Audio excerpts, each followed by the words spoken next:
Right now. Right now. Right now. Right now. Right now. Because it's time to write now. Right now. Right now. Right. All right. Welcome, my friends, to the Right Now community. Our episode meeting 38, writers group, all that jazz. As you can see, I got our fan favorites, Chatsoul and Calvin, here with me today as we talk about writing craziness, writing jazz, and whatever's on your mind. So make sure that if there's something that's like been on your mind writing wise, drop a comment below. We would love to hear about it. We would love to talk about it. Welcome to the community. Y'all know me, Kaufman, writing, dragons, all that jazz. Very happy to see you here. We meet here every Wednesday for our writers group, 4 p.m. Pacific, 7 p.m. Eastern. So make sure you come join us because we're starting right now. And I see a couple of you guys in the chat already, which is awesome. Megan, love seeing you in here. Welcome, welcome, welcome. And let's see. We have Rachel. So glad to have you in here. You're like hugging the like button. Thank you so much, my friend. Really, really appreciate y'all. Lynn, welcome, welcome back. Good to see y'all.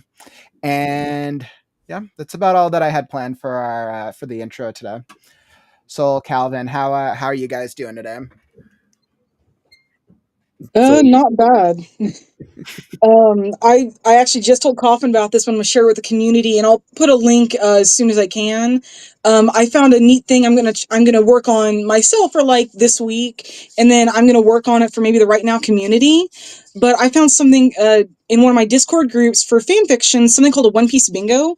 Basically, It is a bingo card where it's a 3x3, 4x4, or a 5x5, and each square is a different theme or plot or something like that. And I have to write a story or stories that match one of those and try to get a bingo. I have already done 2 stories and I've knocked off 5 different slots already, so I am actually on a roll this week. Dang. So you're essentially developing a story over time using this like bingo card? I wouldn't exactly say story over time. Yesterday, the stories I wrote, and you're going to laugh at this, they were short stories under 600 words. I actually managed to write something under 600 by will. Dang. So you're capable of writing stories that are that short? Apparently. No, it's 2 short stories. Both of them, all of them are obviously going to be in the One Piece universe. But I was thinking once I get like through this bingo, and because I'm probably going to be finished long before the end of June when this closes. But I'm going to think of some things for the Right Now community to do with this. Maybe we can do like a holiday theme, or we can line it up with events, or just different things like that and make it really fun. I think people would actually really enjoy this. I'm already enjoying it, and this is my second day in it. Well, that's really, really cool. I'm sure the community would love to see your how it's going. You should make sure to post stuff over in the Discord. Oh, I'm definitely going to. I'm just waiting until I get like 5 stories done, so give me 2 days. Awesome, my friend. Calvin, how you doing this week? I'm doing good. Yesterday I got through chapter 17 on the second Storm book, and I grinded through probably about what I think would be halfway on chapter 18 today. Okay. Well, it's great that you're definitely making some solid progress. Like, I feel like you've been kind of on a roll with your writing lately, kind of as much as I have. Well, at the rate I'm going, I'm thinking I'll be done with actually the second book in 6 months. Which That's is great. Which is like, wow, because I just started it a few months ago. I mean, that's great. And I think also when we're working on series, I think when we're able to spread out book releases, I think okay. So unless you're taking the strategy where you write out the whole series beforehand, which I know that's not what you or I am doing, I think generally like one major book release a year seems to be like a good strategy. And then if you're finishing that draft, you said in about a 5 to 6 month period, give or take. I don't think I'll be done with it before at least 5 to 6 months.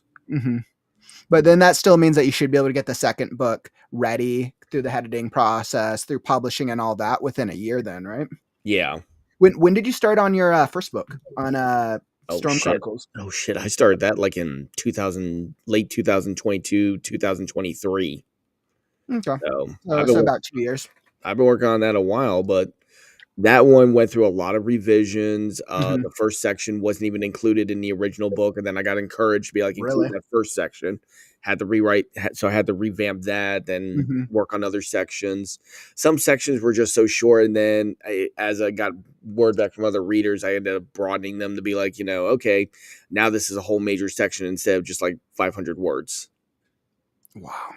Well, I think it's really crazy when we think back and we see how far our stories have come. Like I think the same thing every single time I think of this like crazy world I've created with Scarecrow, and then I think back to the picture, which was it was like for anyone who doesn't know, I came up with the idea based off like a 2-page free write based off an image, and I thought like a thing in the image was a scarecrow, and as I've looked back on it, there's no scarecrow in it. That was just my brain addled thing. I think it was a piece of wood. Oh man, that cracks me up so much. So I would love to hear how is everyone's stories progressing here in the community. If you're here in the chat, drop a comment. How long have you been working on your books? I'm kind of curious, right? So we're in what, March? So what, about 12, 13, 14, 15 months? So going on about a year and a quarter, a year and a third for me. Calvin, sounds like it's been a couple years. So I know you worked on your first book for a while. I know it took you some time to get that first one out, right? 19 years. Mhm. And the second one took me less than a year. Right. And I think what's interesting is once we get started on it, then I wonder if it's almost like we start picking up traction. Because like once we get developing the world and going through all the character development, like that's can be more time consuming. But once the first book's out, we have the structure and the framework. Yep. Plus, Yeah. by that point, I'll admit, for at least my book, I don't know how it goes for anyone else.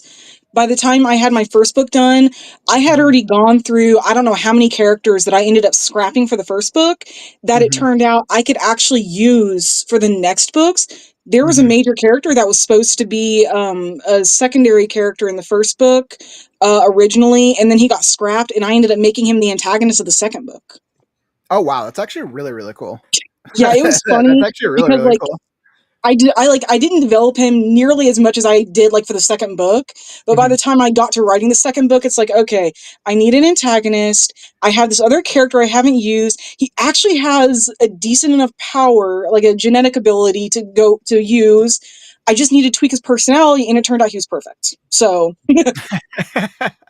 Oh, that is so cool. So then how many characters? All right, so I know how far are you into your second book right now? the second book is actually publishing on June 20th. It is already Exactly. set up. There are pre-orders are available. I will share the link on the Discord later. And I have the physical copies already ready, so when the book releases, people can get a physical copy. That is so cool, my friend.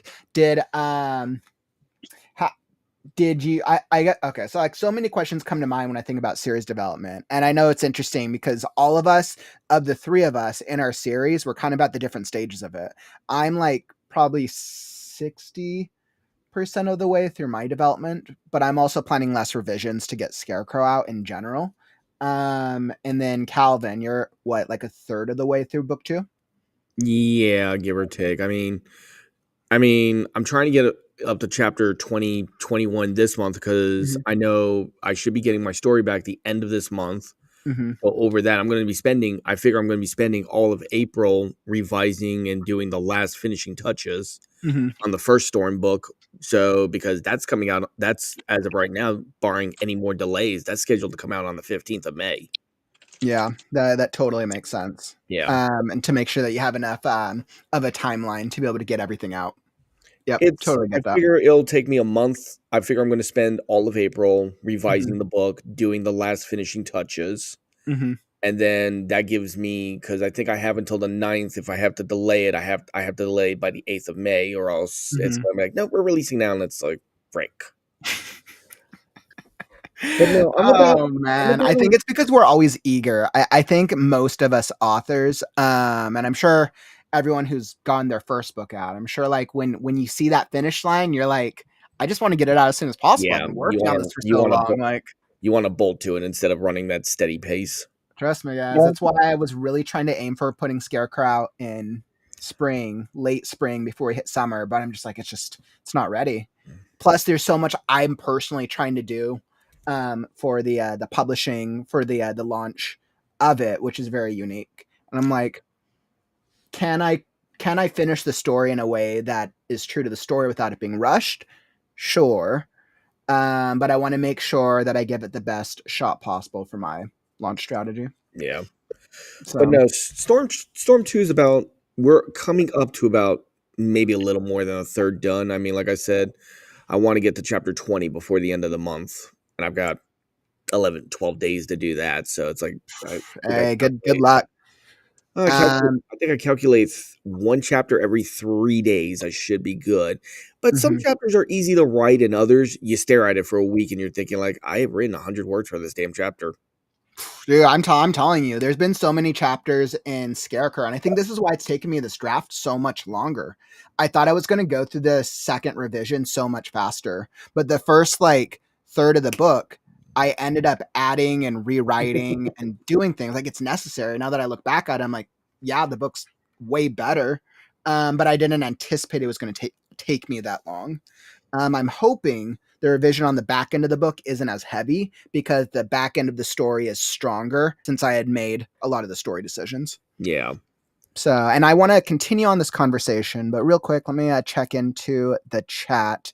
ML, I know I saw you hop in at one point, my friend. Glad to have you here with us. Saw a couple things. What's the deal, bro? Welcome back, my friend. Let's see. And I know you had a call out for me. You said, I sent you my story. Just let me know yes or no when you get it. Thank you so much for the heads up. I'll check it out after the stream, but definitely thanks for the reminder, my dude. Really appreciate you. And Megan made a funny comment. You guys are going to crack up. Also, you guys started on time. I thought it'd be 6:05, but it's Hey, I didn't want to jinx it when you said we were starting. I'm like, wait a minute, we're starting early tonight. Yeah, I was caught off guard by that.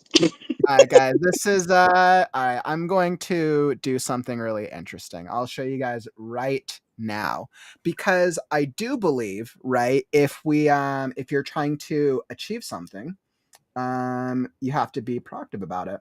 And you guys know that. Let's see, where is this? I'm trying to like make sure I can find the right channel.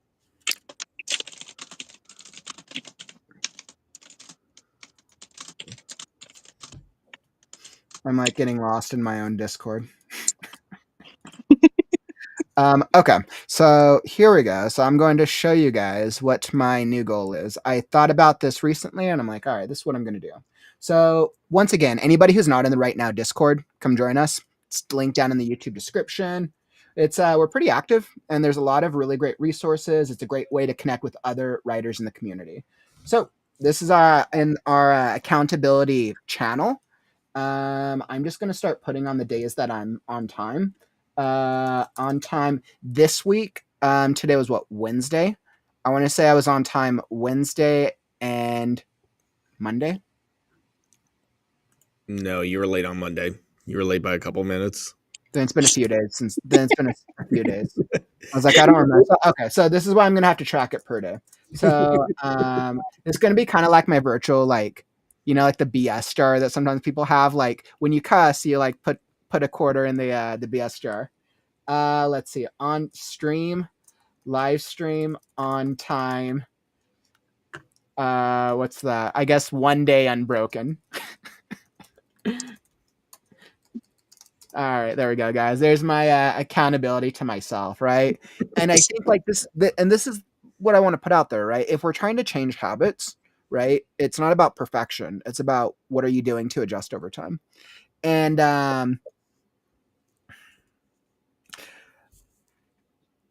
I've fallen into this really interesting cycle with my own with the live streaming where I schedule myself stuff right up to the minute. So then, but there's always unforeseen things that happen, which end up pushing me past the stream start time. I realize I haven't really made a huge push to try to change it. The one thing I do know is the bigger the channel grows, the more writers come. And the one thing I do not want to be known for is being late, especially by the time I break the 1,000 mark on the YouTube channel. So yeah, and that's just a personal goal of mine. So I'm going to try. Doesn't mean that there won't be days that I will still be late. I'm going to do my best. So I just had to call that out because I thought Megan's comment cracked me up. Let's see. So talking about stories, what's the deal, bro? He said that he was working on his story for 5 months. Very, very cool.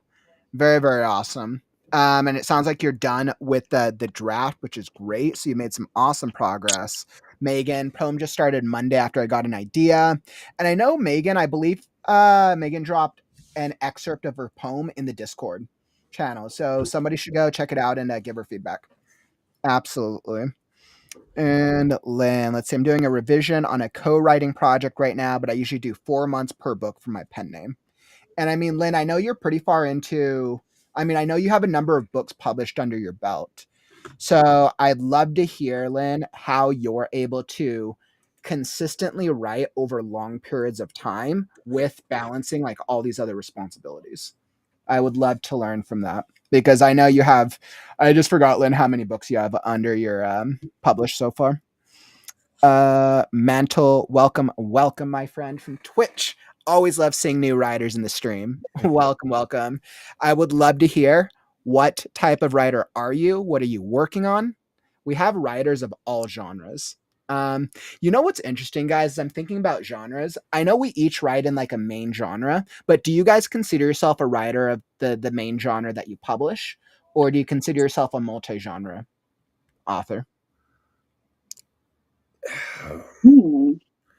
Well, you got to think about it. I write sci-fi, and sci-fi has so many subgenres to it. What would you even classify as a main genre in that one?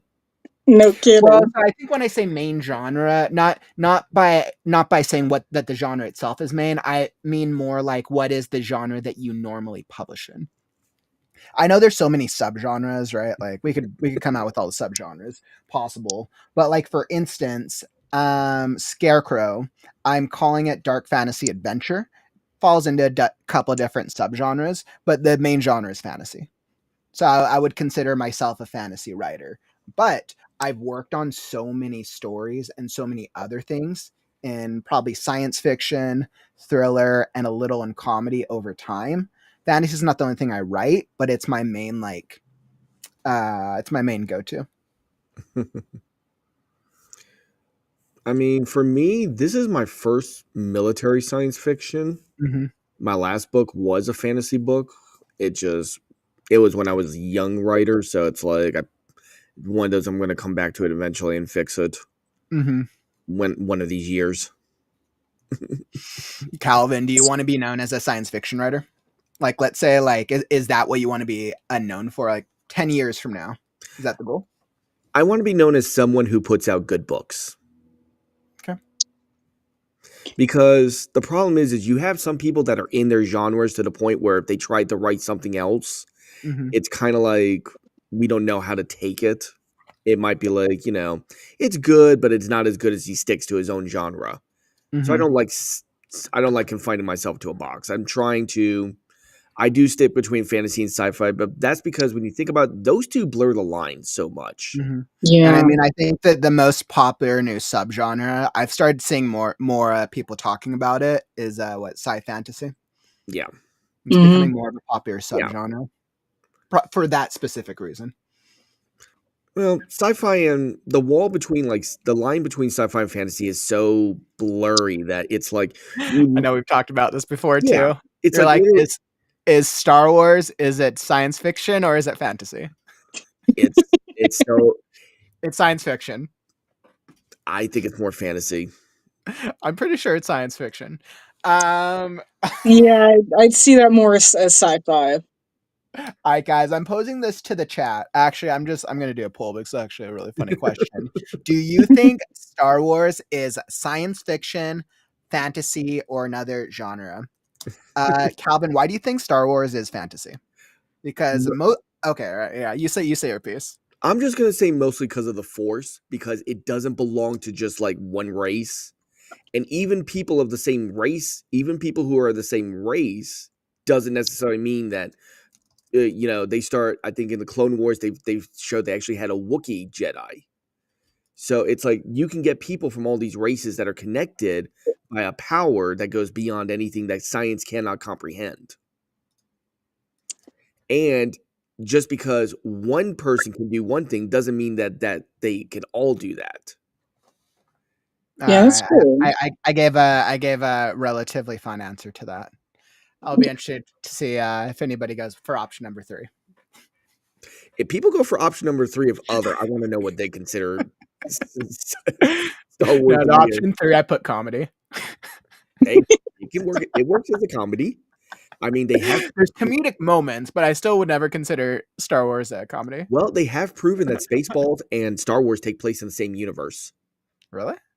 But Spaceballs Spaceballs is such a spoof, though. It is, but there's a joke that when they're going to that drive-in diner, you can actually see the Millennium Falcon. Oh, really? Yeah. Nice. That's actually pretty funny. So, what about you? I consider myself a sci-fi writer. Mm-hmm. I think originally, before I had pirates more fleshed out, I might have considered myself fantasy. But as I got older and I started reading more and I started, going down little rabbit holes on the internet I probably should have stayed out of, I really latched onto logic. And don't get me wrong, I love the universe of Harry. Hi, Crow. I love the universe of Harry Potter. I love the universe of Harry Crow. Is this your new character still in the One Piece universe? Oh my god. But no, I love the creatures in Harry Potter, but they might be magical. But my thought on all of those, even knowing that's a fantasy, was how did they evolve like that? What do they go through that? I think Crow agrees. What do they go through that makes them like that? So I latched on to the evolution. I latched on to genetics. I latched on to DNA and science and all of that. And as much as I love fantasy, I always veer towards sci-fi no matter what I do, because I like to know the why and the how behind why things are. But you know what's interesting is because you've chosen, especially for your series, a setting in a world that's traditionally a fantasy-based setting, right? Because usually not really. Pirates, if I think about it, on the open seas, don't people generally consider pirates type adventures, unless it's space pirates? But generally, pirate types adventures like fantasy. I don't think they would even be considered fantasy, in all honesty. I think it'd be more historical fiction or something like that. Yeah. Okay. I could see it. Yep. I think it depends on how far the rabbit hole you're going to go down. Mm-hmm. Well, with mine, it was Earth about 2,000 years after the end of the Industrial Age when the world was flooded. And so now the world, instead of 70% ocean, it's 85 to 90% ocean. Probably more than that, actually. And everything is based off technology that stems from one place in their world.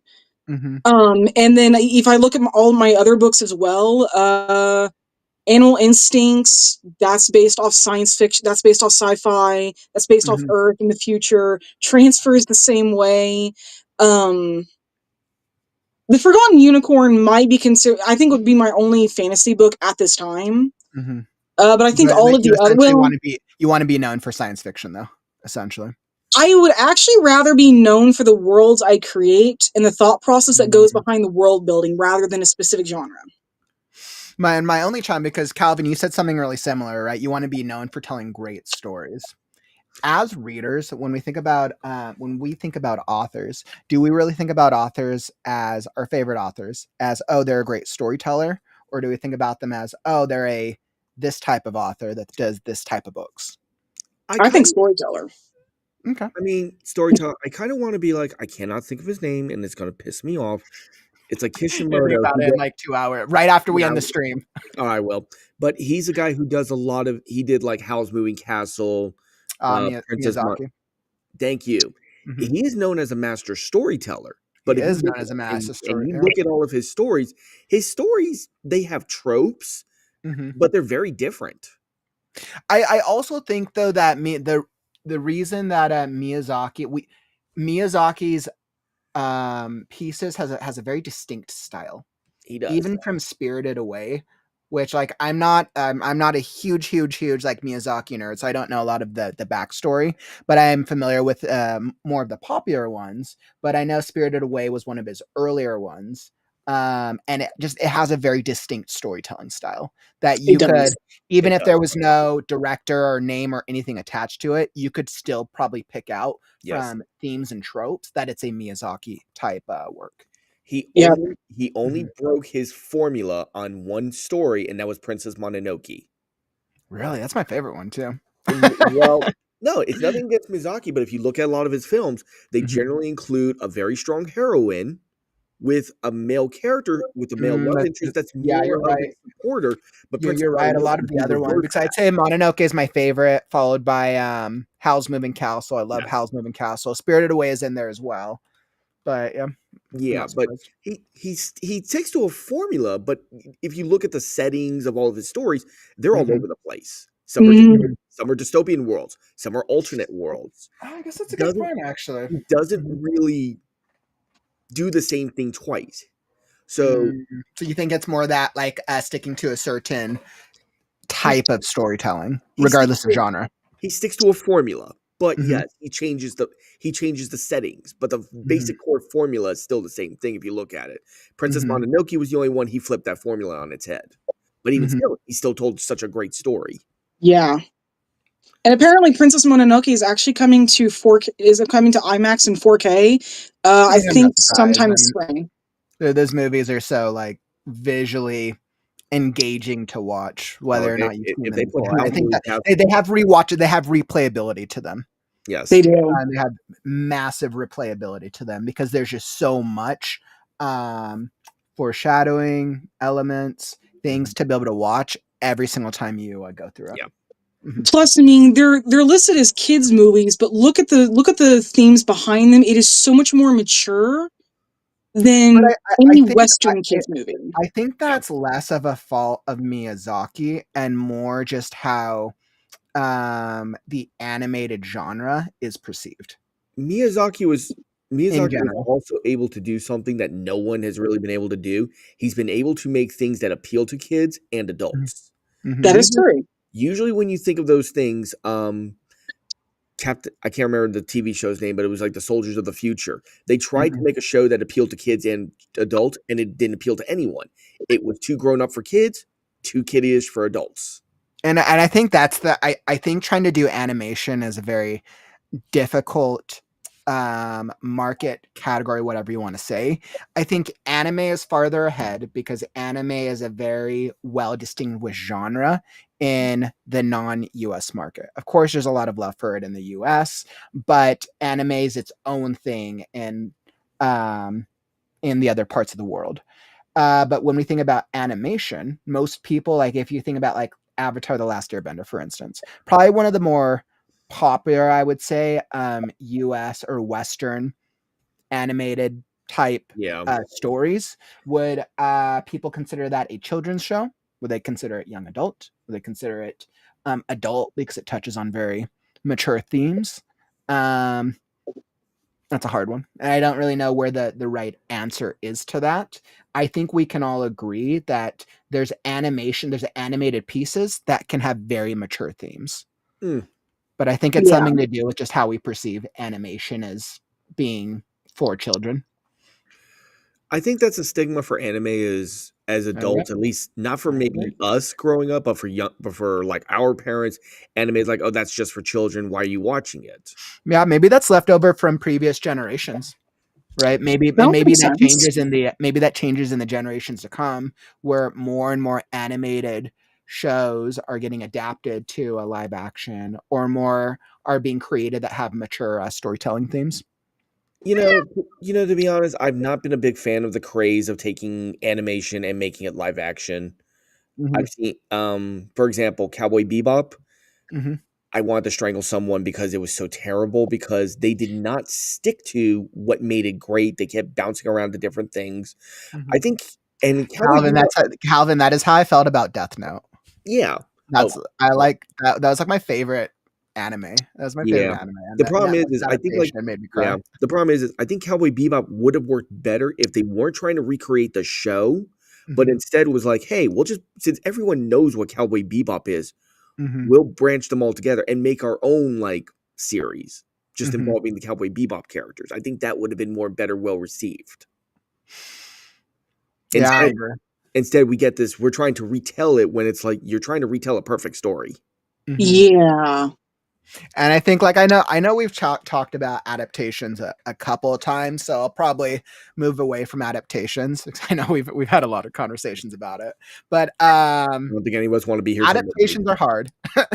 We can all agree adaptations are hard, and I think there's a reason that video game adaptations have been the hardest, and we're starting to see more success with animated to a live action, video game to live action. Book to live action is always translated very well because the storytelling mediums are much more similar. I think That's true. I think that depends on how much they take from the source material and translate it. I mean, obviously, you can't go step by step by step by step, or you're going Oh, to yeah. take you're gonna make a 9-hour movie, and they're like, oh, that Or else was you'll end up with the original Dune. I think the original Dune was a perfect example of we're going to copy the book exactly, and it got a cult following. There's people who will say to this day that that movie is incredible, but it is difficult to get through. Oh, I do enjoy the original Dune. I still have it, so Awesome. So let me hop back into the comments real quick. I know I saw a I couple of actually interesting saw a comments. comment that I do actually want to make a point on. I think it's one. I What's the want to deal, bro? Says something about One Piece being historical. I Yes. actually have to agree with that. Recently, we actually got to see the timeline. They are in the 1500s apparently. Really? We for So One those who Piece is aren't historical familiar, fiction? um, yeah, I think it'd be considered. It's difficult to tell with them because like it's in the 1500s, but then we also hear like because we've been starting to learn more of the history for One Piece and. We hear about the Void Century. We hear about Joy Boy and like 900 years ago, and then there's theories going on about Nika and about like 1600 years ago, and there's a lot going on. But yeah, So, no, I could definitely see me called historical simply because it's in the 1500s and it does, except for like places like Egghead, a lot of places do feel a little more historical than the real world. Egghead's yeah, the I one mean that's exception. interesting. When I've checked out One Piece, I even just from I've maybe halfway through the show, if any. I've always assumed it's something that's in the future, like it's like a water world that basically the entire world's covered by water through some event. But Well, what's I don't funny know. is they actually used to be more advanced, apparently. There Mhm. was some clan 900 years Which would then ago. suggest, right, that it's a futuristic society, right? If they were more advanced, that Well, would suggest the yes future. and no, because and for people who don't know One Piece, I'm going to spoil something here because I go down a lot of rabbit holes for this. Apparently, like 900 years ago, there was some kind of clan, the Clan of D. They were the enemies of what eventually became the world government, and their society was so much more advanced that Vegapunk himself, the scientist that resides on Egghead, actually said they are about 500 years behind what that society was.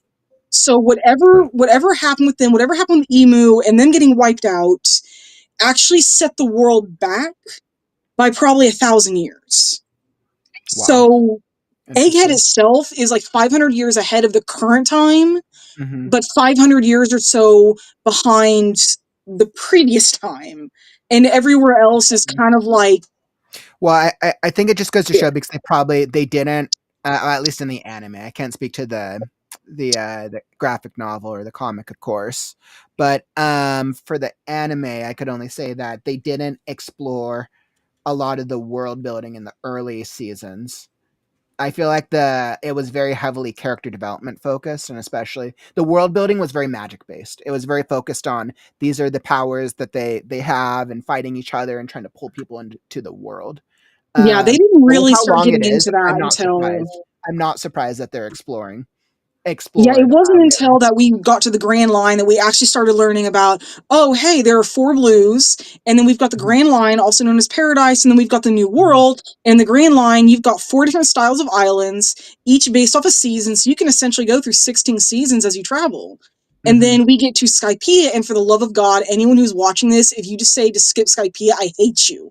There is so much freaking lore in that. Skypiea was I the was first. entertained by that arc. I'd say I Well, was Yeah, a lot entertained of by people Skypiea. hate it though. I know it kind of drags a little bit, but that's there probably is why so they hate much it. lore. Drags. Well, that's what I noticed is a big thing with manga. In the first however many volumes, they generally focus more on the character building, trying to build the characters, things like that. And then what I think happens is that the manga gets very popular, and then they realize, shoot, we've got to develop some back lore, things like that. We've got to start building more in the world and flushing it out. Because I noticed mangas that are more smaller tend to be more still character oriented. They don't really build much of the world. Yeah, I think I could agree with that. And Oda, I do have to admit though, once he actually started really picking up with the backstories and the world, he did not disappoint. He just did not disappoint. Interesting. So, speaking of some of I know we hopped around on a couple of different subjects, and I just wanted to call out a couple comments. I know Lynn mentioned writing 30 minutes every morning on a treadmill and a bit more on the weekend.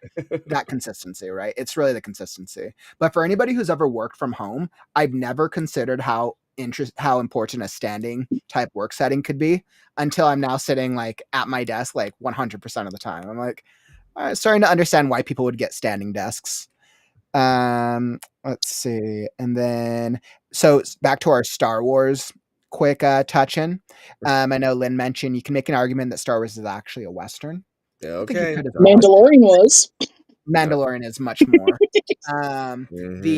The poll looks like right now 75% voted Star Wars is a sci-fi, with 12% for fantasy and other. But I think this is one of those conversations that diehard Star Wars fans will probably always argue about which is which. Well, I've seen all the pieces. I wouldn't say that I'm well versed enough in the book universe, the all of the canon to be able to really speak to it. But before it passed too long, I wanted to touch on a great question that What's the Deal Bro asked. He said, here's a question for you guys. What's more important to you, a perfect plot or characters readers will never forget? That is a good question. Okay, barring some kind of balance of both, if you want me to go, my answer would be is I want a balance of both. I want a great plot with characters that you're gonna remember. It's like, hey, I know who you are. However, if you are wanting an answer, then I'm gonna have to go with characters you'll never forget, because plots change from books to books. But if the characters aren't there, why are we reading? Because we ultimately, let's face facts, we want to know what happens to our characters. Yeah. Like I said, I go for some kind of a balance, but if you had to pick one or the other, you would say characters. Yes. Interesting. Okay, so Calvin, your answer is characters. So what was yours? Characters. Characters. Yeah, you got to have a good plot, but it is a lot easier and better to remember characters than it is good plot. Plus, I mean, anybody can relate with a storyline, but that doesn't mean everyone will. But characters, you're more likely to relate to them, and you're more likely to see them as even a reflection of yourself or someone you know, or an event you've been through, or somebody you know who might have gone through that. It means a lot more to people. We also tend to bond with characters, not plots. That's true. You have a character that's got a drinking problem. Anyone who's dealt with that, whether personally or familiarly, or a friend, will understand that. Yeah, I can see the demons you're dealing with, and I feel for you, man. Yeah, I think I would absolutely agree with you guys. I think when I think about the main storytelling elements that we have in a book, I always say the top 3 is character, plot, world building. And then the question I always ask myself is, let's say you had a story and the world building sucked and the plot sucked, but the characters were incredible. Then you have the Last Airbender.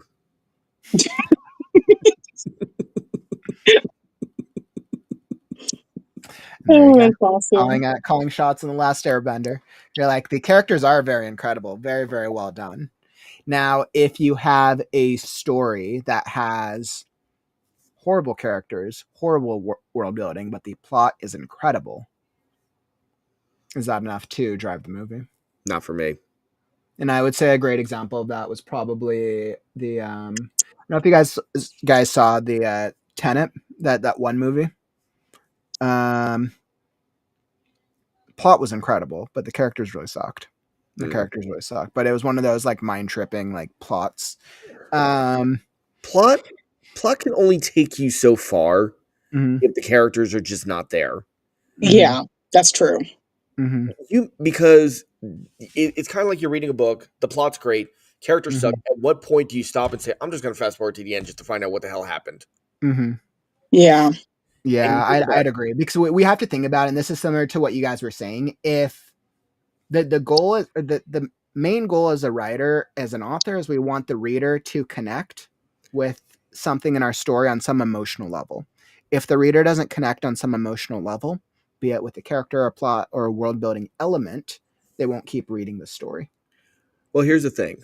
If your book is all plot, let's face facts. We don't read for the plot. We read for the Mhm. characters to find out what Mhm. happens to them.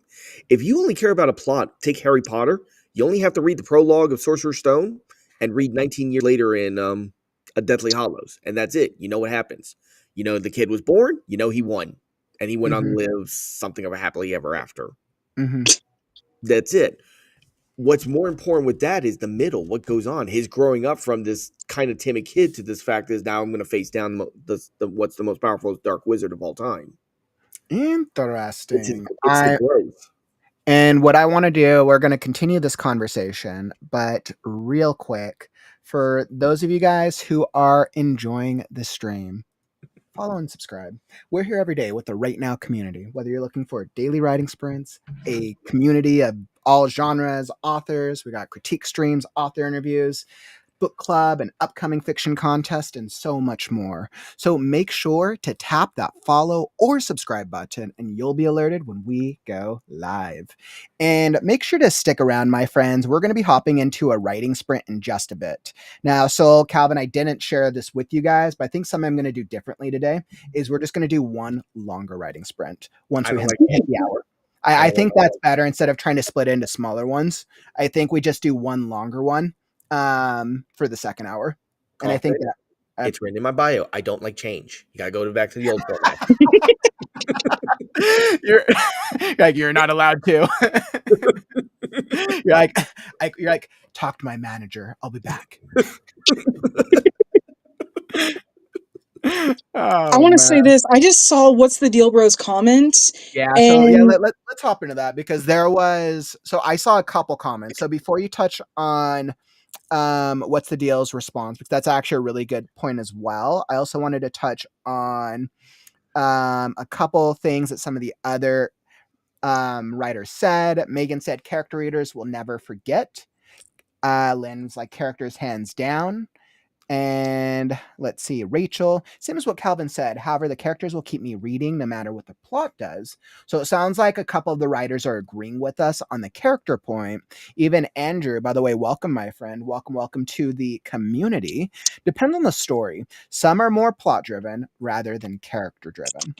And then what's interesting is with what's the deal with your response, I actually do agree with your response.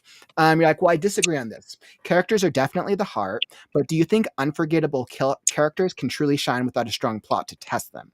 In Mhm. other words, can we remember a character forever if they weren't pushed into impossible decisions or placed in perfect gut wrenching situations? Do you think the plot creates the moments that make a character unforgettable? Oh, That's definitely. interesting. I mean, I that's why I said my original answer was you need a balance of both. Mhm, yeah, You need a great plot with really good characters. mhm, But my thing was if you're asking me one or the other, I'm always going to be a mhm. character-driven person, but you do need both. Yeah, I think I would agree with them. I mean, yeah. otherwise But your it's like I think if you have to choose, like you said, one or the other, then it's like, well, what are you gonna do? otherwise your characters are going to end up at the Razzie Awards. I mean, that could be fun. Maybe that's where they want to go. Maybe we have characters who want a Razzie. I guess some characters, when you think about it, people hate them so much, you just play into that. Like, okay, if you hate this Mhm. person so much, I'm going to make you hate them. You know what? Maybe that is maybe that really is the goal. Um, God. So I think we're all agreed that we need a good balance of characters and plot to be able to tell a good story. Yes. Is it possible to tell a good story with only incredible characters, but they're not given any obstacles, they're not given anywhere to grow, but it's just an incredibly well character? The reason I can say we can have an incredible character without plot is because we adapt to character icons. This actual character stereotype is like the Indiana Jones. It's like these types of characters, like the James Bond. They themselves come in as an incredible character. The plots will, of course, challenge them, but they themselves are already incredible characters. Well, the only difference is with James Bond is every few movies you have to reset to a new Bond and see if you like him. Yeah, of course, right? And that's more like a world building thing. That's more like a world building. Technically, Hollywood. Technically, actors always changing. Well, it's not. Actually, I would say Doctor Who. Doctor Who is an incredible character. Doctor Who, one of my favorite sci-fi. So yeah, but I mean, I think the true test though is trying to find that balance between the characters, and I think that's definitely what helps. Let's see. Rachel's like, I startled people when I cheered during a specific character's death during the Walking Dead. I'm not surprised. There's probably a lot of people who wanted some of those Walking Dead characters gone. Well, yeah. Well, hey Kaufman, touching on what you said about like Doctor Who and James Bond, if you think about it, Doctor Who made it into the fabric of Doctor Who that his character can change with the regeneration. And James Bond is not a person, it's an alias. That's a good point. So there can always be, you're the new James Bond. Whereas Indiana Jones, that is a specific person. Let's face facts. With the exception I think you could argue that James Bond as a character is the alias. Just like Doctor Who as a character is the Time Lord that regenerates and becomes different people, right? It's I think I would argue that it's more the persona than the character. You're right. James Bond, or not James, Indiana Jones is an individual. Doctor Who and James Bond are personas. Yes.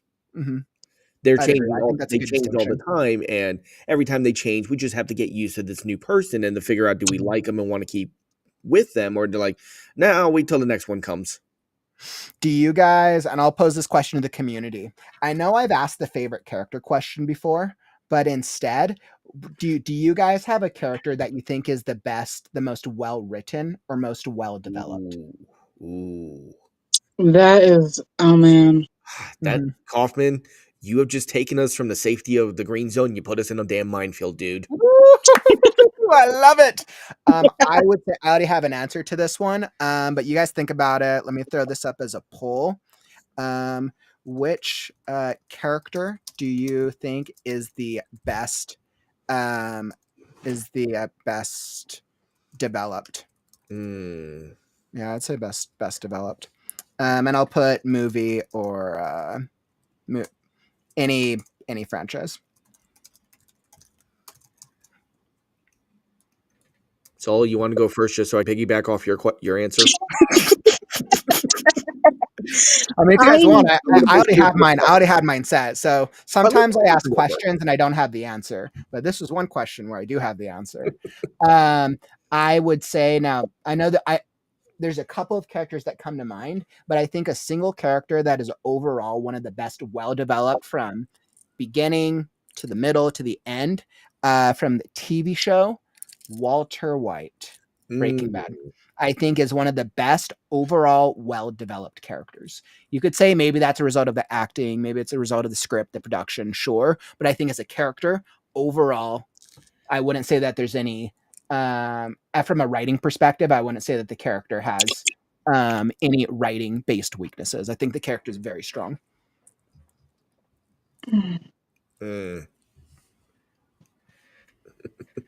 For some reason, who comes to mind is Zuko from The Last Airbender, because of the arc he went through, because he went from this Spanish prince who was just desperate, to get home and earn his father's approval. And I'd agree with that. Zuko's an incredible character. When I think about Zuko, we start off the series I mean, if you like bad character, like you still do kind of like him. There's like that charming, but I wouldn't say he's evil. And I think the reason you don't really consider him evil is because he's contrasted against his dad, against the Fire Lord, who is really evil. I gotta admit, I never once saw him as evil, not even as a kid. I think because of the way I grew up, I kind of saw him a little like myself in a way. You want your parents to like you. You want your parents to appreciate. You want them to notice you for you, and you will do stupid things to try to get their attention. And that's more or less what he was doing. And it turns out that he had someone with him all along who was really who was his parent, Iroh, who was like the greatest character of all time. You know what's funny is I used to hate Iroh because I considered him his just like fat idiot of a man, but I think because I didn't see the good episodes, and then when I saw him really as just like him I going, think Iroh grows on you over the series. well then I saw him in more episodes and realized, oh man, this is a fat idiot of a dude, but he is such a badass. My God, the day of no sun, just the fact that he broke out of prison. Mm-hmm. God, I wish we had an episode just for I that. know that was a good episode, Mary. And to be clear, not the best character. Whatever you think is the most well developed, Okay, right? And I think there's a distinction. okay, I'm gonna step on the landmine here. For me, Anakin Skywalker. And so, not Darth Vader, Anakin No, Skywalker. I actually Anakin Do to you Darth. consider them the same? Do you Yeah, consider that the same character arc? yes, because he never really made a distinction between himself.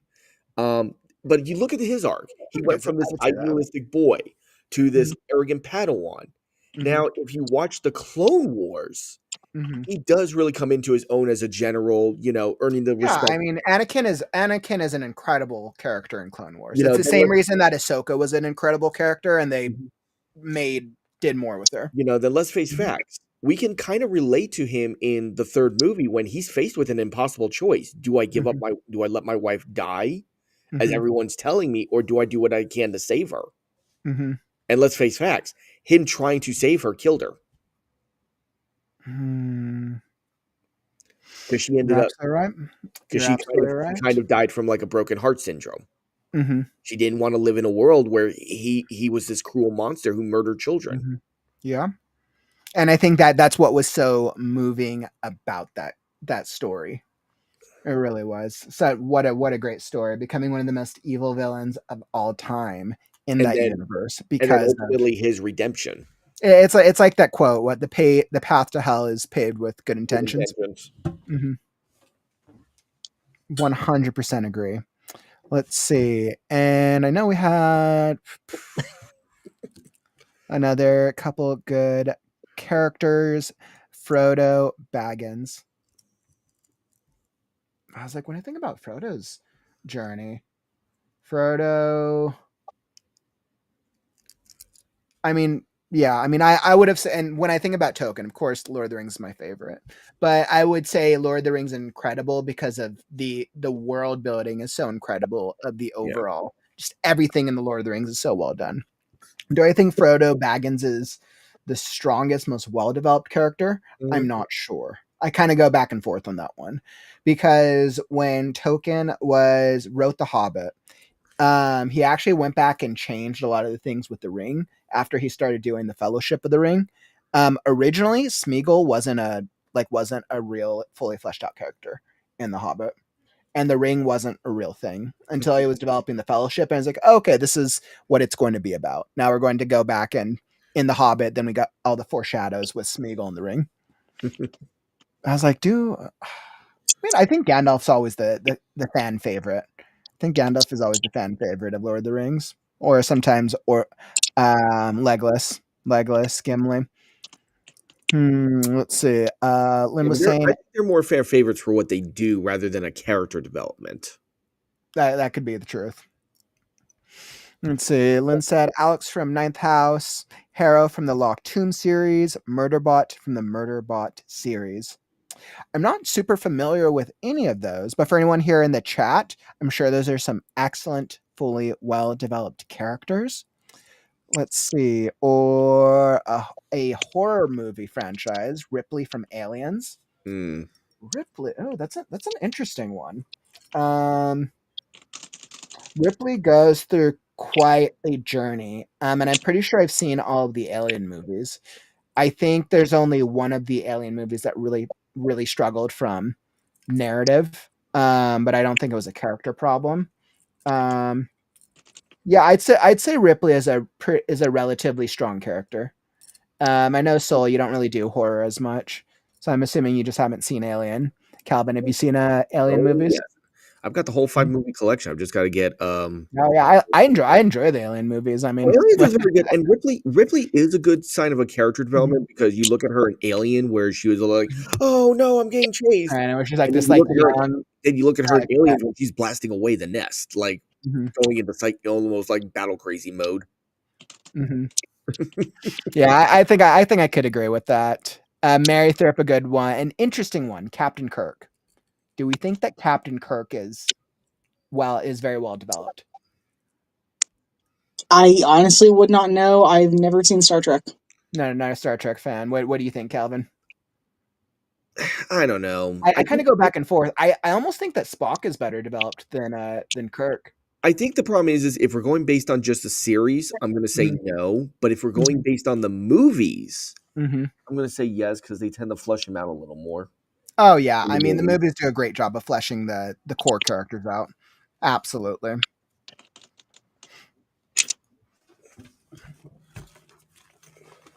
Hey, what's up, by the way, Marta? Welcome. She asked a great question. She said, I can't hear you today, but I wanted to ask for one thing. I'm trying to find submissions for him, but I just can't for the Saturday reading. So I guess this is probably a really good call out. For anybody who wants feedback on your story, this Saturday is the story and critique stream. Episode, how many? Wow, 39. Damn it. I was God, going to say I can't believe 40. I've done 39 episodes of the story and critique show now. Wow. Mind blown. But for anyone new in the community, story and critique stream, basically writers from the community submit stories. I do a live reading. You guys know I love to read things aloud, and then I do a live critique. I've come to realize, or I've come to start saying that the live critiques are similar to what you would see in an alpha reading or a partial developmental edit. So that's what my live feedback tends to be, kind of a cross between the both, depending on where my mind is at and where the story's at. So Marta, let me drop that in the chat for you. The story and critique show link, the submission link, is linked down in the YouTube description. So it's always linked down in the YouTube description, but I will throw it down in the chat as well. Critique stream submission link. I know, Calvin, you said you submitted for this weekend, right? I actually submitted the third chapter, no, the second chapter from the second storm book. Interesting. Okay, well, I'm definitely looking forward to checking it out. I know we've done a few. Wait, have we done any excerpts of Storm 2 on the No, critique you stream? I don't haven't. think we No, have. you have. You were Oh, doing Gabriel. I think we just did Gabriel in a past episode. that was a couple months ago. You haven't read Mhm. any of my stuff recently, which is not a problem. I know it's like, yeah, I get to it, you get to it. I don't. I think I feel like I might have done Gabe. I feel like I might have done it. I don't remember. You guys see like my mind, like what do I know? Well, I put It's Gabriel. funny is because I do so many submissions. So like Yeah. when the submissions are, they kind of just all blend together for me. Like I don't even check the submissions till the day before. Now I do warn you, this chapter I said does have a curse in it, so if you want to blur over the curse, I'm not going to get offended. Totally understandable. I don't have any problems with cursing, and I think we can all agree, everyone here in the community is a mature adult. Cursing's fine. I'm Mature. not going to change my stance on cursing or on more mature content until I get to a point where we're doing like advertisers or sponsors, because that's when you kind of have to be more aware of. Well, I'm not sending you excerpts from Jennifer's book. Oh, I know Jennifer wanted to join us today, but she's feeling a little under the weather. No, I talked to her for a little bit. I could hear it in her lungs. She's like, nope, she ain't doing well tonight. Mm-hmm. Which, if anyone is looking for spicy content, please go to Amazon, check out her stuff, JLD. Great. She writes a lot of spicy stuff. Not for me, but my wife enjoys it. It keeps her happy. Awesome. And by the way, we got a couple more character call outs. We got Harry Potter. Marta, I knew you'd do Harry Potter. I mean, I love Harry Potter, of course. As Yeah, I Harry have to Potter, admit, I agree with really well. Neville being a good character. Oh, Neville Oh yeah, doesn't Neville's an incredibly well developed character, and I think we could argue that his character has a very strong arc, and I think intentionally doesn't get the recognition. But I mean, he has the moment at the end, and I think it's a very powerful moment because his character is not in your face like a lot of the other characters are throughout the series, and I think that's what for him. Well, He's like the boy that could have been. You also think of him as growing up through the series as being like the bumbling idiot. Exactly. Yep. Yeah. Completely agree with that. Honestly, I have to admit, I will say this, when I saw Neville in that last moment, like in the movie, not just, I mean, it was one thing reading it, but actually watching it in the movie, I just kept imagining the kid who kept losing his toad and got petrified by Hermione in the first movie. And it's like, this is the same kid? And every time his remember all went off, he couldn't remember what he was supposed to be remembering. Yeah, the fact is he forgot his cloak. Which you think about, a remember all is kind of stupid in a sense because it's supposed to remind you when you're forgetting something, but if you've forgotten it, how are you supposed to remember it? Until someone slaps you in the face with it to be like, you forgot this. Well, maybe that is part of the point of it. But here's the thing. Things like that can cause you to panic more. My grandfather actually told me during World War II, there was this thing where if a plane was, because carriers were still fairly new, if a plane was coming to land on a carrier and everything looked fine, people sitting there recording it would just let it land. However, if they saw something wrong, they were to take out a camera and start recording it. They found afterwards more crashes were caused by people panicking because they saw the people with the camera, like they started now overthinking it. There is actually a famous crash of a pilot who, while he was coming in, had his landing gear deployed, saw the camera rolling, immediately retracted his landing gear because he thought he didn't deploy it, and then ended up crashing because he forgot to redeploy his landing gear.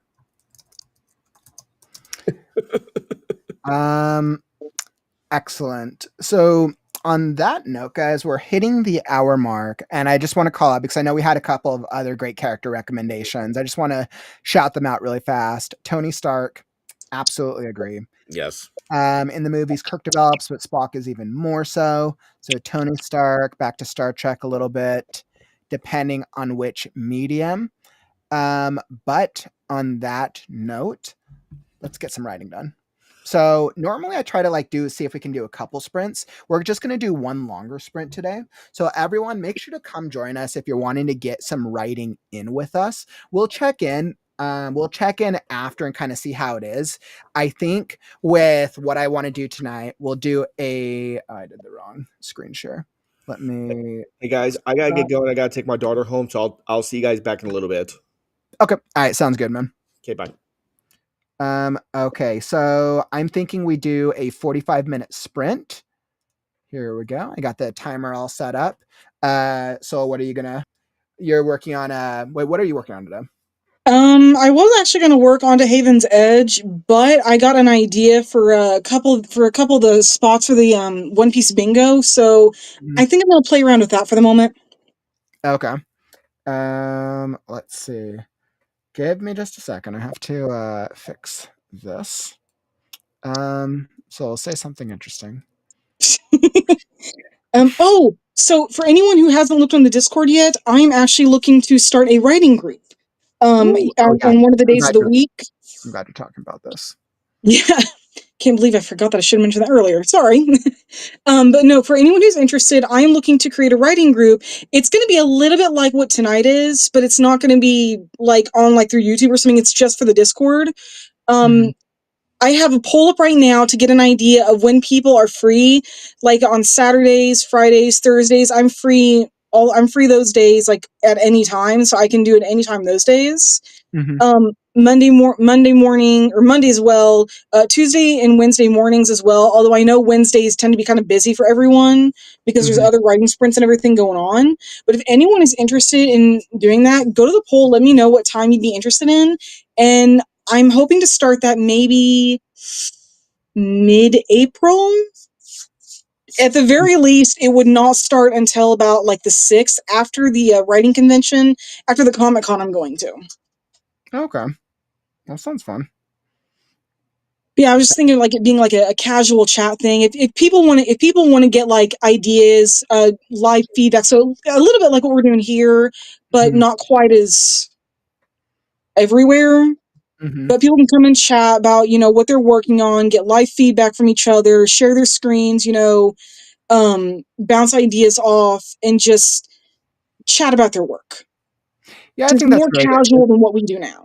Is there gonna be a time for, like, people to actually write as well, or is it more just gonna be casual, like, chatting, or what are you thinking?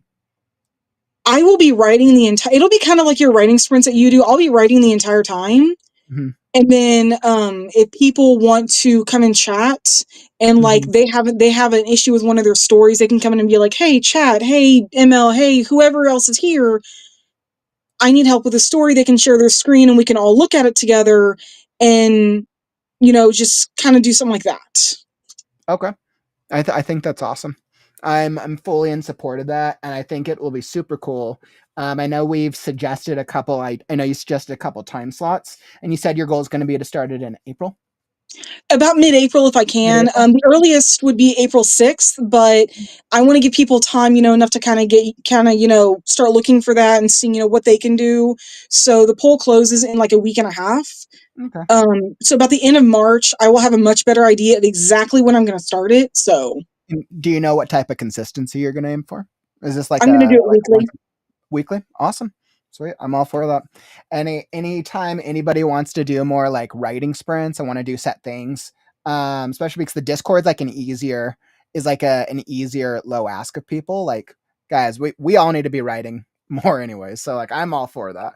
And I think even talking about writing is a huge plus. The amount of times where I did not feel like writing and then I started talking about it with you guys, it was a win. So It's on all about the accountability. Yep. So Soul, thank you again for reminding about that. I'll make sure to I'm sure we'll shout out again in the live streams once it gets closer. And Yeah. anyone who's not on the Discord, linked down in the YouTube description, come join us in the ReadNow Discord. But we are all ready. Let's get some writing in. So we're going to do 45 minutes on the clock. Whether you are brainstorming, writing, or editing, that's all part of the process. Come join us because it's time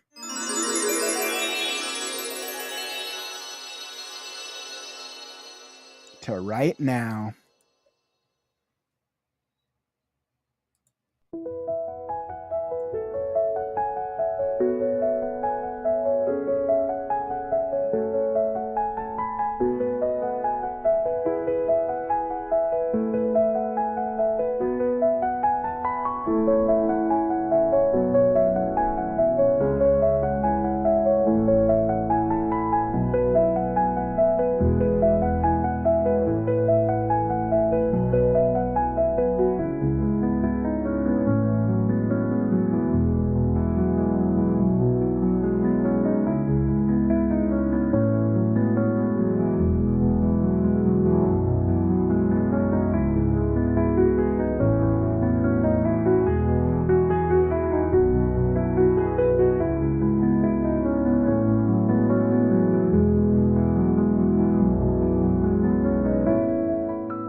All right. And writing sprint over.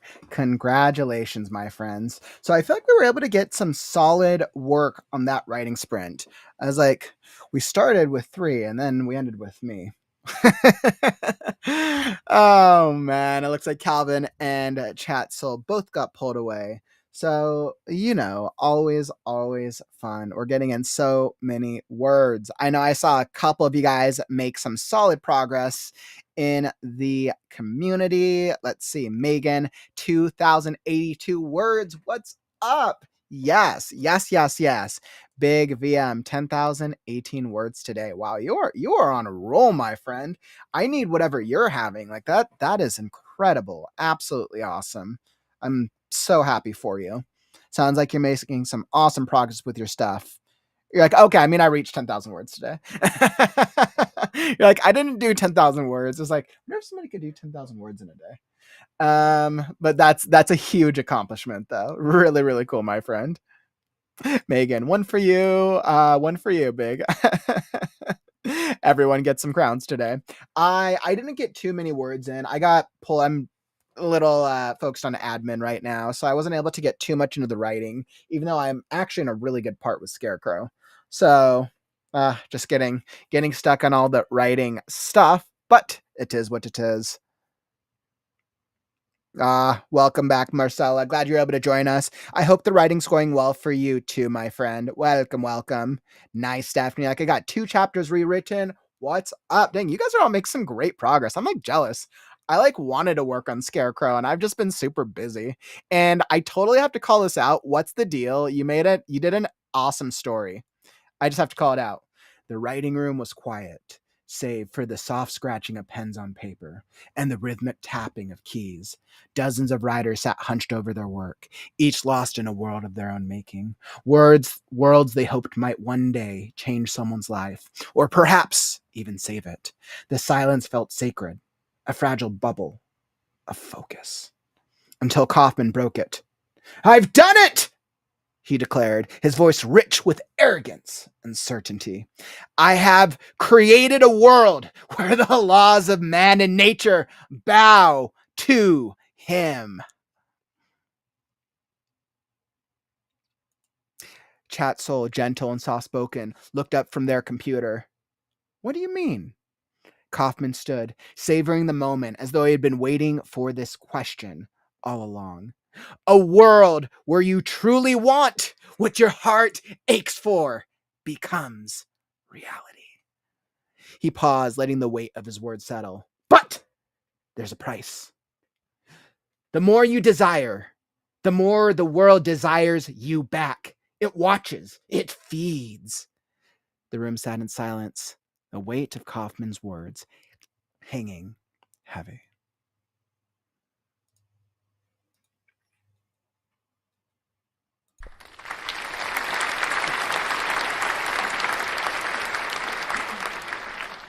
Very, very cool, my friend. And by the way, clap was for you writing it, not for my not for my own ego. So very, very cool. That thank you for writing that. I love it when writers do that. I want to say that's the second time I feel like I've gotten, or maybe like the third time I've gotten pulled into a story. I'm like, I just feel so honored when people do that. I know we had another writer did a brief story excerpt similar to that last year, and it was like a horror piece, which was super cool. And then when we did our fiction contest back in October, one of the writers actually did something that was that actually touched upon Scarecrow. It was so cool. Anybody, of course, who doesn't have the Freaky Friday anthology, you can go pick up a copy on Amazon. It's linked down in the YouTube description under Freaky Friday anthology. Yeah, you guys should check it out. Very, very cool. Because one of the writers, one of the stories is called The Lost Scarecrow. And I loved what that writer did. It was so cool. I felt so honored. So definitely everyone recommend it. This was a fiction contest that we did back in October of last year. And then the finalists got selected to be published in our first ReadNow anthology. So it was such a cool thing. And we'll actually be coming back in the spring with our next flash fiction, with our next contest. which is the Fated Fantasy Fiction Contest. So I'll start announcing that, and we'll start talking about that in April. But for now, very, very cool. Thank you all for joining. It's been an awesome stream today. And by the way, anybody who is a Read Now Book Club member, or if you want to become a Read Now Book Club member, we're voting, and we are not voting, we're suggesting what books do you want to read for April. We have officially announced it. I was like, I'll throw up the picture here. We have officially announced what the April genre is going to be. Let's see, Read Now Book Club. Let me throw up. Awesome. Yep. So we have officially announced what the April genre book is going to be. I was like, whoops. I was like, I could just do that. So obviously, our April book club pick is going to be science fiction. So what that means is now it's up to you, book club members, to recommend what science fiction books do you want to read. Recommend all the books. The link to go recommend books is down in the YouTube description down below. I will drop the link again as well for anybody who wants to go recommend a book. We want all your recommendations, guys. We want as many great science fiction books as possible. The only requirements for which books to recommend: the book has to be under, 150,000 words, which I think's about, it's like 300 or 500 pages. I forgot. Under 500 pages. The ebook has to be under $10, and it has to be done by an indie author, which just means it can't be on a bestseller list, because we want to support indie authors and or writers in the community. If you have a science fiction book, you can recommend your book. If you know of one, recommend another book. So we're taking all recommendations, and then the co-host will be narrowing it down next week and throwing it back to you to vote on the finals. So very, very cool. Everyone, make sure go recommend the books. We want as many book science fiction recommendations as possible, my friends, because I'm really enjoying our April book, which is Deadcaster by M.L. Claxon. We'll be having our live discussion for the book for anyone who's finished the book or wants to join us as we talk about it at the end of this month. So awesome. Wanted to make sure I did a call out for that. And I think that's all that I have for you today. Thank you all for joining for the Right Now Writers Group. I'll be back tomorrow for another daily writing sprint. Tomorrow is Thursday. So I'll be back 2 p.m. Pacific, 5 p.m. Eastern for some more writing shenanigans. And tomorrow I'm working on Scarecrow, I promise. I know I have to work on Scarecrow. So I'll be back tomorrow. This Saturday is the story and critique stream. Once again, submit your story excerpt if you want feedback. And it's everything on my mind, my friends. That is everything on my mind. Thank you guys all so much for joining. What a great writers group. We'll be back next Wednesday for our next writers group. And that is all that I got. Unfortunately, that brings us to the end of the stream. Don't forget, words are wind, but stories are forever. I'm Kaufman, and I'll catch you on the morrow. Stay creative, writers. Right now. Right now. Right now. Right now. Right now. Because